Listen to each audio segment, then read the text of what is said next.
এই কাজটা বাকি পড়ে আছে, ওপরে আরো কাজ আছে। চলো দেখিয়ে দিই তোমাদেরকে আরো কি কাজ করলাম। আজকে কাজের সাইড নিয়ে যাচ্ছিল আমাদেরকে এসি গাড়িতে ইঞ্জিনিয়ার।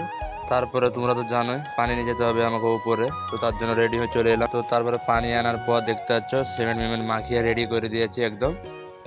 আর কাজ দেখতে পাচ্ছ এইটুকু পড়ে আছে কাজ, ওপরে আরো কাজ আছে। তো এই কাজটা আমাকে দেখিয়ে দিল। তো তারপর সিমেন্ট মিমেন্ট মাখার পর আমাকে কাজে লেগে গেছিলাম, আমি শুরু করে দিয়েছিলাম কাজ করতে, দেখতে পাচ্ছ তোমরা। তো এইভাবে আমাদের কাজ চলছিল। তো থোড়া সা আমাদের টাইসের শর্ট পড়ে গেছে দেখতে পাচ্ছ। তো খাবারও টাইম হয়ে গেছে আমাদের। তো এখন খেতে যাচ্ছি। তো তারপর আমাদের টাইস চলে এসেছিলো। তো খাওয়া দাওয়ার পর আমরা টাইসটা মেরে দিয়েছি। এখন আমাদের ক্লিন করার পালা, দেখতে পাচ্ছ আমরা এখন ক্লিন করব। তো আমাদের ক্লিন হয়ে গেছে। আজকের মতন এতটাই আমরা কাজ করেছি, উপরে আরও কাজ করেছিলাম। তো এই ভিডিও পাওয়ার জন্য তোমরা সাবস্ক্রাইব করে থাকো ইউটিউব চ্যানেলটাকে, ঠিক আছে।